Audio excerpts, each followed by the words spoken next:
Hey friends, welcome to my channel. If you're new here, I'm Elizabeth and this is the More Intuitive Me. I'm a tarot reader and your companion on the path of self-discovery. Let's flip some cards and dive into the magic.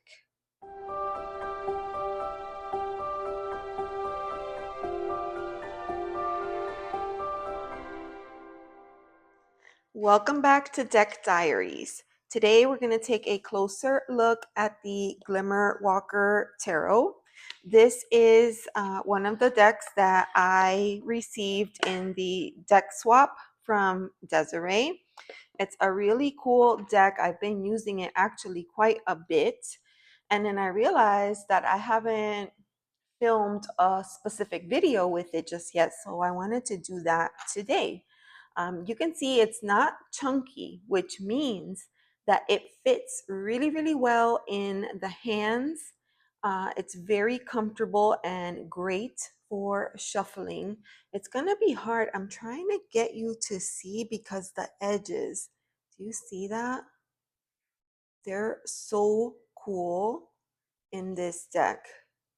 Now, this is a deck that I have seen Dezarey use on her channel so many times, and I always thought it was so beautiful, interesting, different. I loved the colors, but I could never really pull the trigger on it for some reason. I just kept, going back and forth, hemming and hawing, like, should I not, should I not? I must have put it in and out of my cart multiple times. This has been going on, my gosh, um, way before my trip this summer to Puerto Rico. Like, it's been going on for quite some time. So, anyways, um, she and I did not disclose which decks we would be sharing with each other. And so when this arrived, I was thrilled because I was like, oh my gosh, it's the deck, it's the deck. So it gave me the opportunity to use it for myself and kind of check it out and see what it was like. And I so far have had mixed feelings, is what I'll say. Like, there's times where I do readings and I'm like, wow, I get that right away. And other times that I'm like, I don't know what this means for me.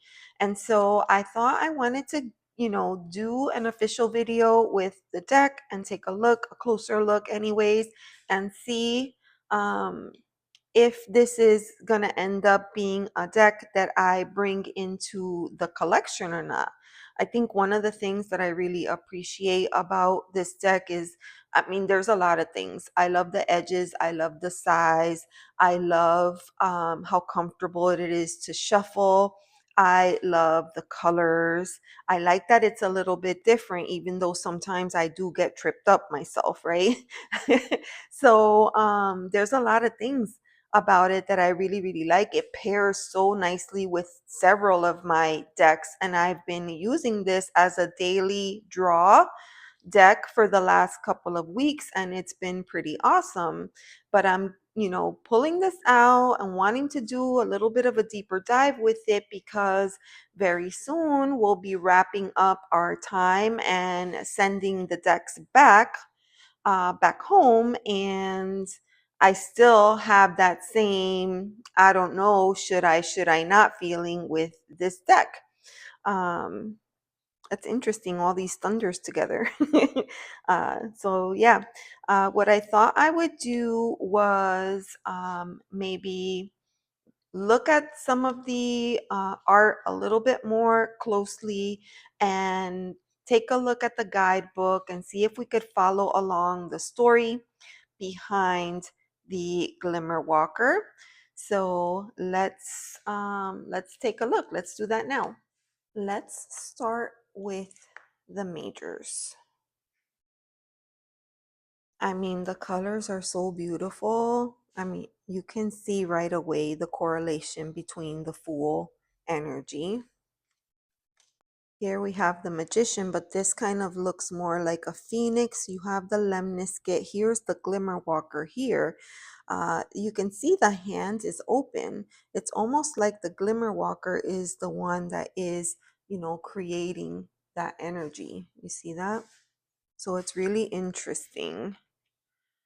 And the High Priestess, beautiful. I love this representation, which, by the way, I'm using the universal weight for comparison. So we have the Empress and the Emperor, the Hierophant. So this is kind of different. I mean, we can see the papal cross. You do see the keys in the back. Lovers. I always love this Chariot. Oh, and the Strength card. It is so good. The Hermit, again, is kind of like conjuring up the energy. That's pretty similar, like the Magician card. Wheel of Fortune. I mean, we have the 4 signs in the corners. There is some kind of circular movement here with the Glimmer Walker in the center. Let's say like some of the majors are like, yes, awesome. And then others are like, what's happening here? Now on the Justice card, it's interesting, all of the lightning, right? We see that in the suit of air. Lightning, all of the clouds, the Glimmer Walker is in the center. Here's the scale, the heart, and the feather. So that looks pretty good. The Hanged Man. Here's the Glimmer Walker, and I don't know, like, they look like they're headed towards the pearl inside of that clamshell.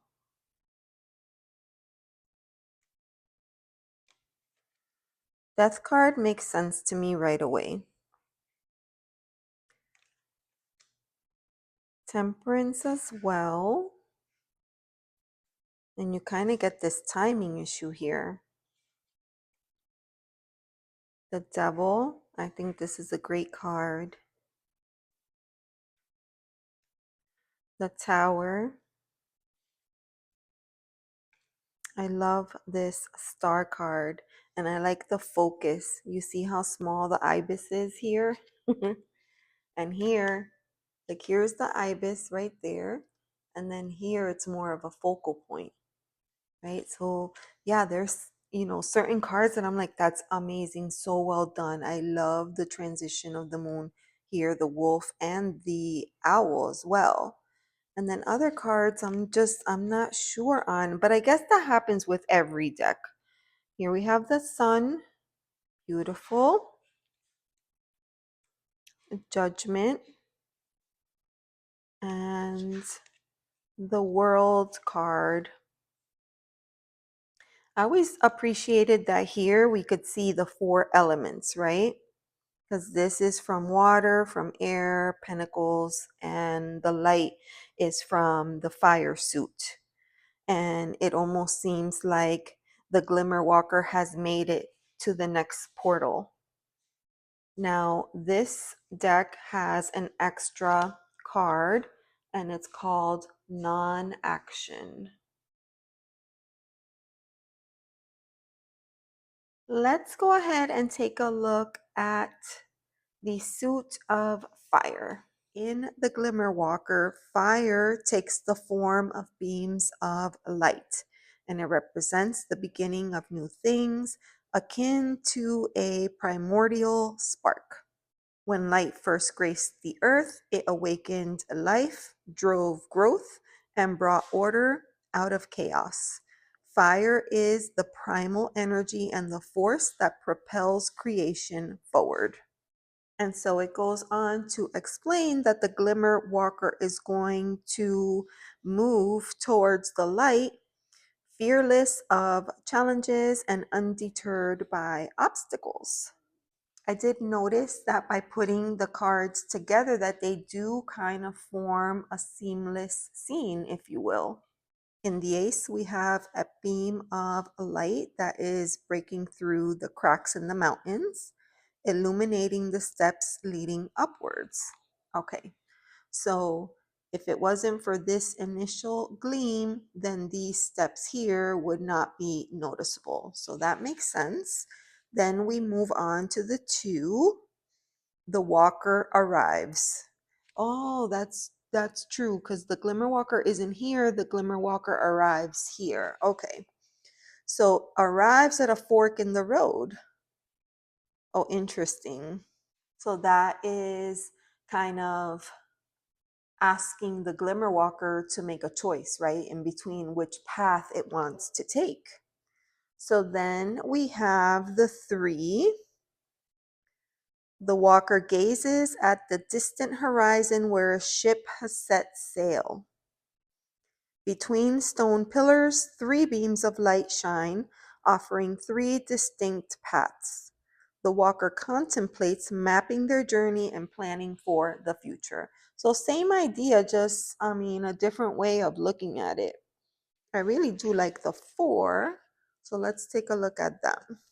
Surrounded by towering trees, the walker finds a cool, shaded place to rest by the warmth of a campfire. The sunlight filters gently through the trees, forming 4 beams of light.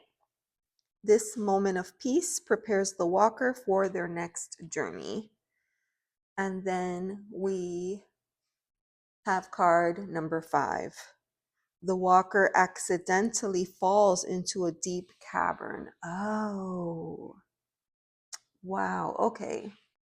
Chaotic bursts of 5 beams of light create disorder, leaving them agitated and restless. Oh, so that's interesting. So they have fallen in. So let's take a look at the next card. Can I do this?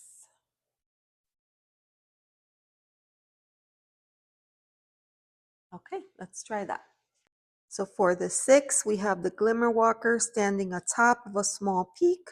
The walker is bathed in 6 converging beams of light, celebrating their victory and glory. I don't know about that, but I do kind of see these as being like, I don't know, like when you shine a light on someone, like a high beam, maybe. Let's add the 7. Here's where you can start to see the connection between the cards. That's better. All right. With the 7, we have the walker arriving at a narrow path surrounded by peril. Okay. The 7 beams of light shine through cracks in the ground with an abyss below full of unseen dangers. Despite the risk, the path ahead appears smooth and manageable, a challenge they can overcome. I mean, if you think of this as some kind of like ledge, I don't know if I see, I feel like this is a ledge that they're walking on, and these pillars here, they don't seem as structurally sound as this part was here. So it's like crossing. It's like when you get to a path and then you have to cross a rickety bridge to get to the other side. That's what that reminds me of. All right, let's take a look at the 8.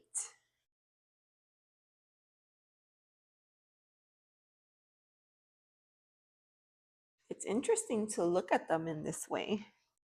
In a deep cave, 8 dazzling beams of light stream sharply down to the bottom, swift and piercing. Okay, so this is right, that fast moving energy. I don't know if I would get that in a reading.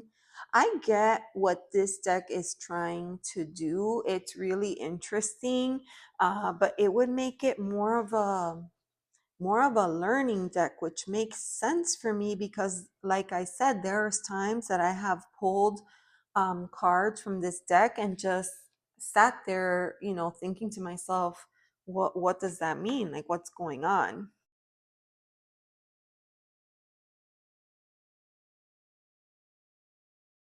Now we're at the 9. The walker pauses in a dense forest where 9 beams of light filter through the layers of the trees, reflecting on their journey. They rest and consider the path ahead.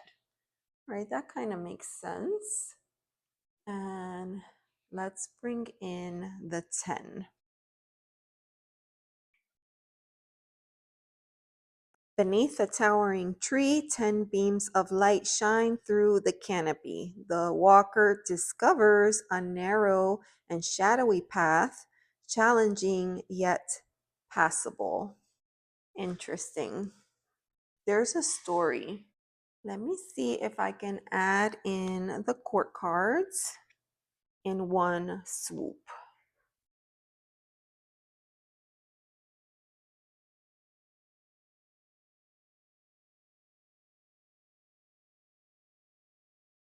That looks good because at least from the camera, we can still see the 10 page, knight, queen, and king. So we do see the queen has a bit of a crown, so does the king. You do get that like fast fast action, fast moving here, but I don't know that this is any different than some of the other cards that we've already seen. I feel like in this deck the court cards are a bit difficult. With the page, we have the light streaming in and the walker moving forward in a childlike manner. Curiosity, they reach out to touch the warm light. Then we move on to the night. Bright light shines from a high cave opening, and the walker, like an excited knight, runs towards it. In the shadows, the giant silhouette of a lizard watches them ascend. Oh, I did not even see that. Do you see the silhouette right here? There's the eye, and here are like, I don't know, they're not gills, but they're like little spikes. I do see that now. I had not noticed that. Then with the queen, light drizzles down like rain, illuminating a cave and bathing giant sunflowers in its glow. The walker embodies the calmness of the queen, sitting beneath broad leaves, gazing downward. A lazy black cat stretches luxuriously nearby. I did not notice the cat either. It's really hidden in there. Oh, that's interesting. Oh, and there's the little lizard companion, right? The salamander. Let's see. For the king, deep within the cavern, the walker grasps a vertical beam of light, scattering sparkling motes of light around them. Like a king, they command the energy of light, while even the lizard spirit bows at their feet. So, yeah, it's a story. I like how it progresses. The scenes progress, the cards are connected or interconnected. I do find it to be a bit of a challenge personally. I feel like the video would take forever if I like read every single portion, but I feel like that is the only way to do this deck any justice. So here we have the suit of shadow, which is the water element, and it's letting us know yin within yin. This is the opposite pole to the fire element. And in the shadow suit, the walker cleanses themselves in the flowing waters, exploring a dreamlike sea of emotions. All right, let's get into it. Now, in the ace, we have the shadow spirit, and it shares the shadow spirit is born from darkness. A fish carries bubbles of blessings while shadowy tendrils twist and twine as complex and captivating as human emotions. And then we move on to the 2. I do see 2 figures there. A sea angel bestows a blessing of equality on 2 shadows that gaze at and intertwine with one another, forming a harmonious connection. So very similar to the RWS. Then we have the three shadows leap and dance in joy while the walkers celebrate together. Moving on to the 4, the walker sits in contemplation and reflection. 3 shadows remain quiet and still while a new shadowy spirit gently drifts in with the current. So, in the regular 4 of cups, right, we would have the figure with 3 cups and not noticing that there's a 4th cup being offered to them. I don't know that this card conveys that same energy. It's just, it's just doing its own thing. All right, then we have the 5 of shadow. You do see that there's something going on there. The vitality of 3 shadow spirits wanes, swaying with the current as the walker bows their head in sorrow.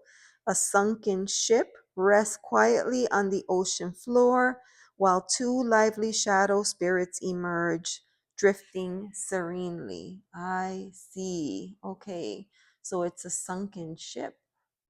Interesting. All right, let's look at the next set of cards. When you look at it like this, it does look very much like a pippish deck, doesn't it? All right, so we have the 6. 4 shadows float quietly in an underwater garden while a large shadow transfers energy to a smaller one, representing care and nurturing among the walkers. And you can see the 2 little figures here. That's cool. Now we have the 7. So that's usually that card of choices. The walker looks up from the coral reef surrounded by 7 shadows that manifest as illusions and fantasies. They must discern the boundary between reality and deception. Now with the 8, among 8 shadows, 1 is noticeably absent. The walker turns to seek what is missing. The shadow spirits take the form of moon jellies, symbolizing the walker's restlessness and shifting inner state. In the 9, we have 9 shadow spirits encircle the walker, who now possesses complete emotional energy. They begin reflecting on what they truly need. Again, something that I find very difficult to see in that card. Now in the 10, I do see what appears to be like, the little family here. There's 2 glimmers and then 2 younger glimmers. 10 shadow spirits, large and small, dance together like a harmonious family. The walkers join the celebration, seemingly becoming one with the shadows. All right, now let's look at the quartz. Again, I don't want to repeat myself, but I do find that it's difficult to read the quartz here. So we have the page with the iconic fish. Then here's a knight riding on the spirit. Here's the queen almost in communion, and then the king fully resting on the support. It's like these little beings. The book refers to them as shadow spirits, and they're meant to represent emotion so that you can kind of see the progression. Here's the page being curious towards the emotion. Here's the knight riding the emotion. Here's the queen kind of communing with the emotion, and then the king in total control. I do kind of see that there. But again, when you pull cards, you're not going to see the full story like this. It's very interesting what they have done. I love that the suit of thunder is in purple, which is my favorite color. And it looks quite chaotic, doesn't it? The air element embodies the energy of yin without yang. In this tarot deck, air manifests as lightning in the night. The movement of air forms wind, the clash of water vapor generates opposing charges of yin and yang, culminating in the creation of thunder and lightning. This is the essence of the air's element's energy. So here, what we're going to see is that the walker will ride upon lightning, cutting through the darkness with sharp flashes of thought and insight. So with the ace, we have the blinding lightning bolt striking a crown-shaped floating island, transforming into a sword of light and scattering laurel branches. A new plan begins here, imbued with the promise of victory. Then we have the two, that's pretty traditional. The walker summons two crossing lightning bolts, attempting to resist the road ahead and isolate themselves. Now in the three, we have three sharp lightning bolts shatter the floating island into three pieces. And in the four, which is usually that card of rest, we have the glimmer resting in a stone crevice, recovering. They've learned to harness some of the lightning's power, but the three external bolts still leave them weary. And then we get to card number 5, a battle among the walkers causes a redistribution of energy. However, it lacks substantial meaning. Excessive lightning cannot be fully controlled by the victor. And you can see here's our main character, here's the other two. All right, let's look at the next set. In the 6, we have the walker piloting a small floating boat. I see. It's hard to imagine that it's a boat, but I get it. Then in the 7, the walker plunders lightning from floating islands. Yeah, I don't see that. You know, the idea of plundering, I don't see that in that card. The 8, however, does give those vibes, right, of being trapped. And then 9, which is usually the nightmare card, the card of unrest. The sky is filled with nightmarish lightning, branching into 9 bolts. The walker awakens in sorrow on a cliff, covering their face. Roses bloom amidst the storm. Will passion and love be wasted? Okay, so I guess these here are little rosebuds.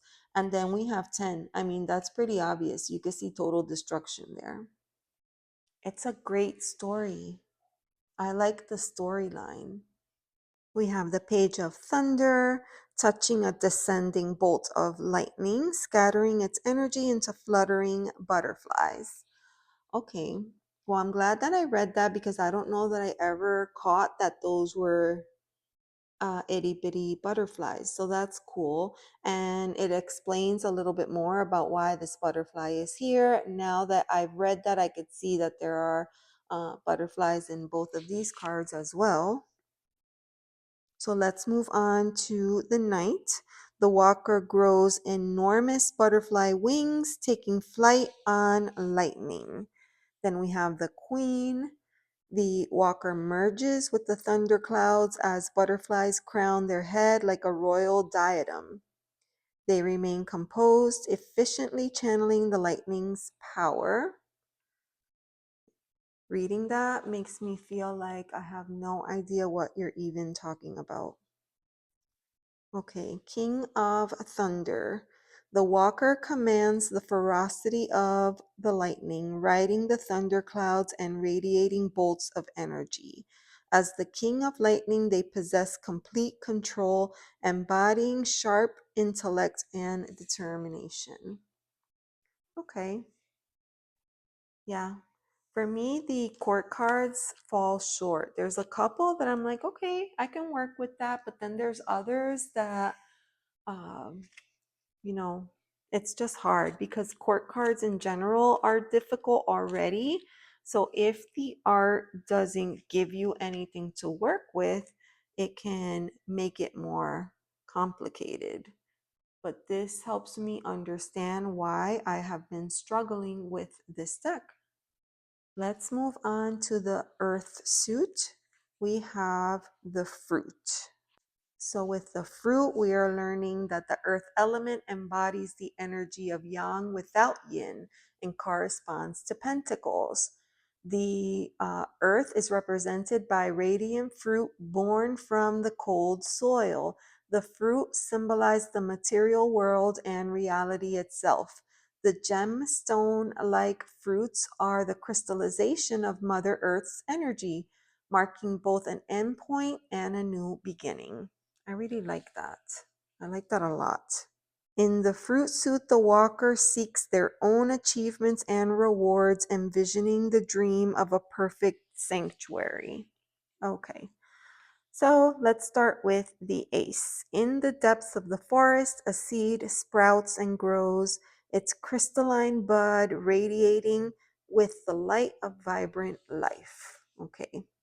Now with the two, you do get that sense of balance because these, the way that they're positioned, you can kind of see that lemnistic and there's the Glimmer Walker in the center. And then with the three, you can see the three of them are working together. Now there's a scissor in the hand, so it looks like they may be cutting, working to maybe trim the fruit.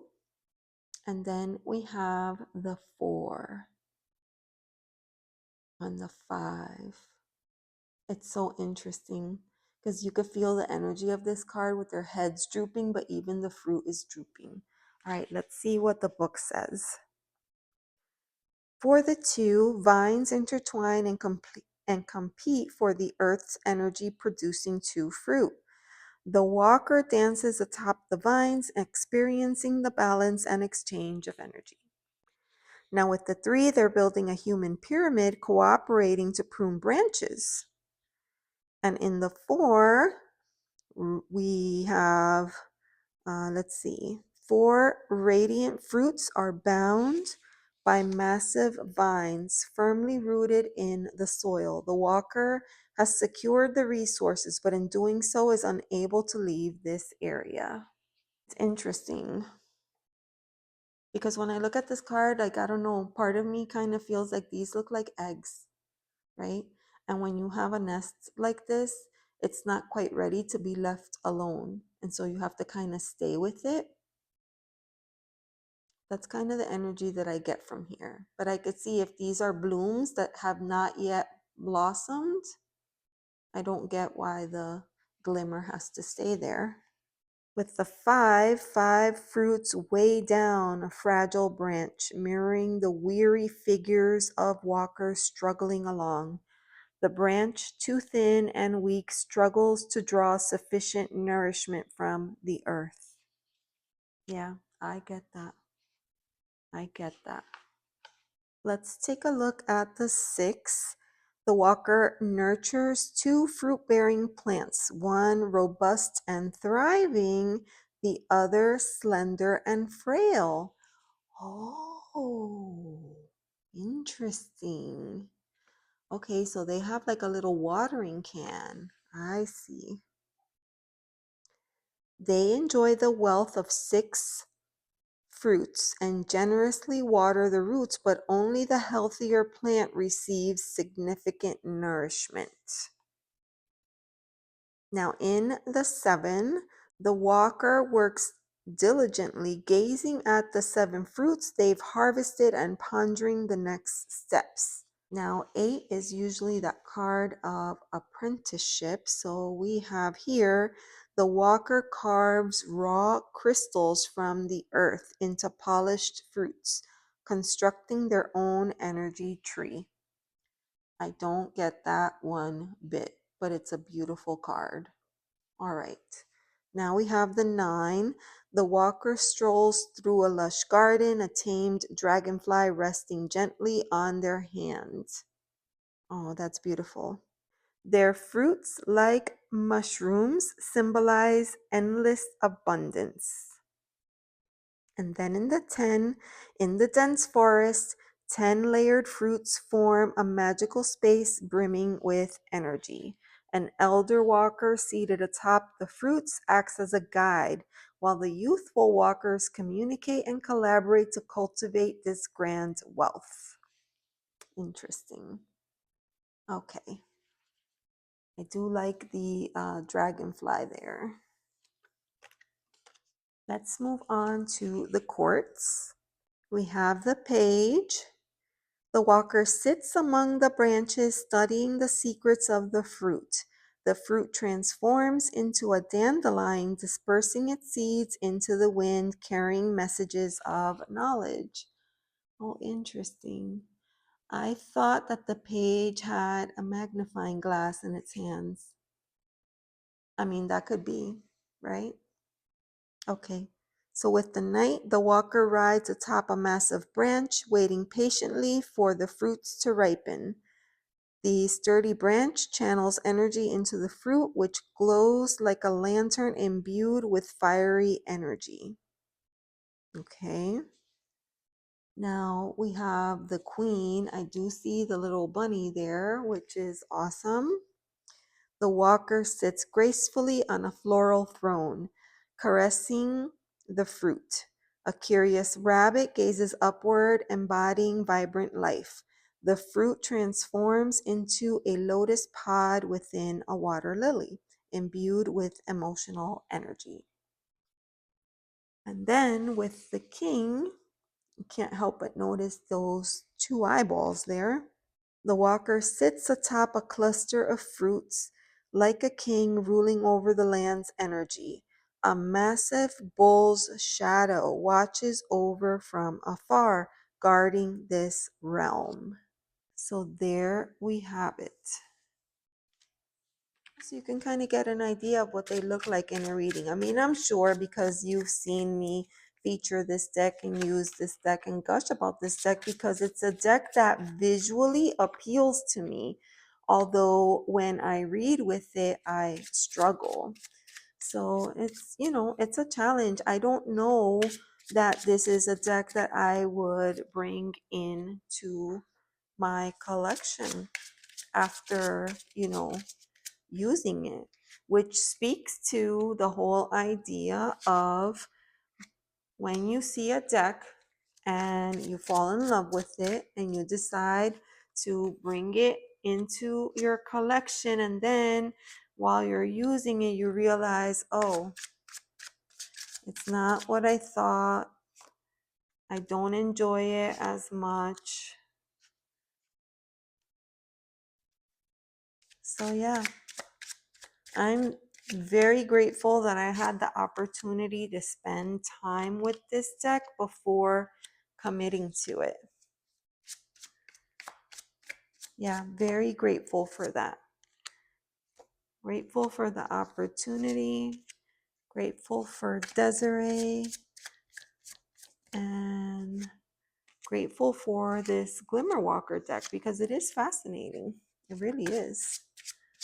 So there, friends, I think that just about wraps it up. Those are some of my thoughts as I attempt to take a deeper dive into the Glimmer Walker Tarot. What are your thoughts? Do you have this deck? How are you using it in your practice? How does it read for you? Does it have a specific purpose? Tell me. Tell me what's on your mind. Thank you so much for watching, and I'll see you next time. Bye.